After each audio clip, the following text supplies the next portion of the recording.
Les chiffres romains. Voici ma petite leçon sur les chiffres romains. Premièrement, il faut le savoir que les chiffres romains, dans le fond, on les fait avec des lettres. Il y a principalement 7 lettres. Les voici. Donc, nous avons I pour 1, V pour 5, X pour 10, L pour 50, C pour 100, D pour 500 et M pour 1000. Dans le fond, quand on fait un chiffre romain, on fait une combinaison avec ces lettres-là. On va voir, ou bien revoir, parce qu'on l'a déjà vu en classe, les chiffres de 1 à 10. Donc, les voici et on commence. Alors, le 1 en chiffre romain, bien, on le voit déjà, c'est la lettre I. Le chiffre 2, c'est I. 3, c'est I. Maintenant, pour le 4, on serait tenté de faire I, mais avec les chiffres romains, on ne peut pas répéter 4 fois le même symbole, sauf exception pour le M qui vaut 1000. Donc, on ne peut pas faire 4 I. À ce moment-là, je fais quoi? Je passe au symbole supérieur à I suivant, c'est-à-dire le V. Mais le V, c'est égal à 5. Alors, nous, on veut un 4. Tout ce qu'on va faire, c'est qu'on va prendre un I, on va le placer avant le V. Donc, c'est comme si on disait qu'on enlevait 1 à 5. Et ça fait 4. Donc, 4, c'est IV. Et on a, évidemment, 5, c'est V. Ensuite, pour le 6, on va commencer avec 5 et on rajoute 1, donc I. VI, c'est 6. 7, ce sera VII. 8, VII. Et là, quand on arrive à 9, encore une fois, on ne pourra pas se contenter de faire V avec 4 I, parce que 4 symboles, encore une fois, ça ne fonctionne pas ici. Ce qu'on va faire, on va passer au symbole supérieur à V qui le suit, c'est-à-dire le X, qui est égal à 10. Mais 10, c'est pas 9. Donc, on va faire ici à ma première page, je m'excuse. Alors, ce que je vais faire, c'est je vais enlever 1 à 10, donc IX, ça va nous donner 9. Alors, IX pour 9, et 10, évidemment, c'est X. On continue la leçon, mais sur une autre page. Ce que nous allons faire, et voilà. En guise d'exemple, allons un petit peu plus loin.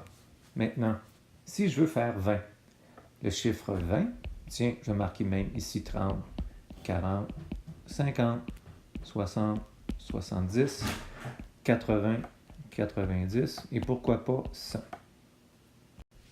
Donc, pour 20, eh bien, 20 c'est XX parce qu'il n'y a pas de symbole uniquement pour le 20. Dans le même ordre d'idée, 30, ça va être XXX. Le 40, on serait peut-être tenté de mettre 4X. Moi, les 4 symboles, maintenant on le sait, on ne peut pas le faire. Donc, on va passer au symbole supérieur à X, le suivant. Et ce symbole-là, c'est L. L, c'est 50. Mais évidemment, si c'est 50, c'est pas 40. Qu'est-ce qu'on va faire?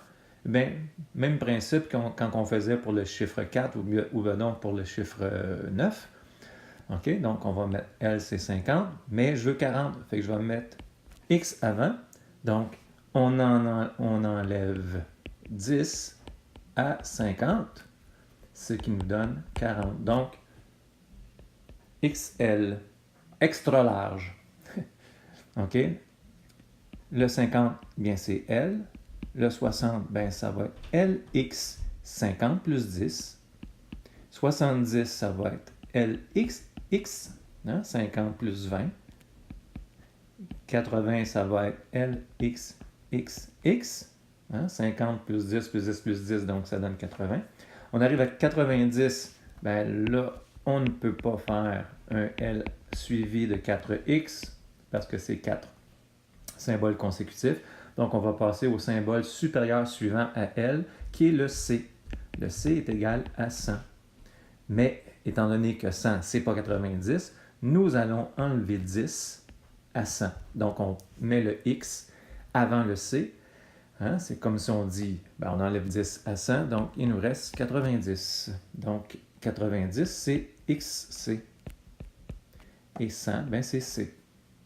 Donc, dans tous les chiffres dans la vingtaine vont commencer par XX, tous les chiffres dans la trentaine vont commencer par XXX, et ainsi de suite.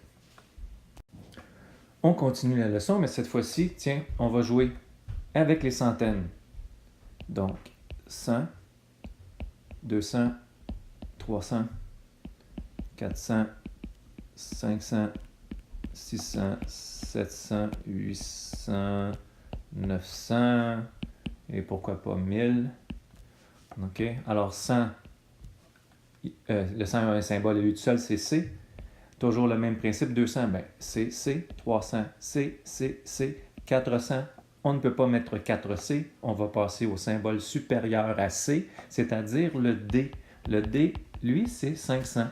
Mais 500, c'est pas 400. Qu'est-ce qu'on va faire? Mais on va enlever 100 à D. Donc, on va mettre le C avant le D et ça nous donne le fameux 400.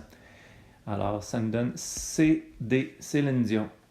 500 et c'est D. 600, ça va être DC, donc 500 plus 100.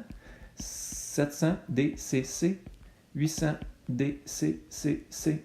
Et 900, bien évidemment, 900, on ne peut pas mettre 4 fois C. Donc, on va aller au symbole supérieur à D suivant. C'est le fameux M qui est 1000. Mais 1000, c'est pas 900. Alors, qu'est-ce qu'on va faire? Combien qu'on va enlever à 1000 pour obtenir 900? Bon, on va enlever encore une fois C. Donc, on enlève 100 à 1000. CM. Et ça, c'est 900. Excusez, CM. Le 1000, ben, c'est 1000. Pour les chiffres de 1 à 10, il faut les savoir par cœur. À partir de 11 et plus, vous pouvez suivre la formule suivante, c'est-à-dire de décomposer votre chiffre en centaines, en dizaines, en unités. Alors, je donne l'exemple ici. On va y aller, tiens, avec le chiffre 15. Alors, je décompose 15, donc je décompose ça en dizaines, en unités. OK? Donc, 15, c'est 10 plus 5. OK? Donc, 10 en chiffre romain, c'est X, et le 5 en chiffre romain, c'est V. On colle ça, ces deux symboles ensemble, et là, vous avez le fameux 15 en chiffre romain, XV. OK? 234. On va décomposer. Là, on va décomposer en centaines et en dizaines et en unités. Donc, 234, en le fond, on va agrandir ici, c'est 200 plus 30 et plus 4.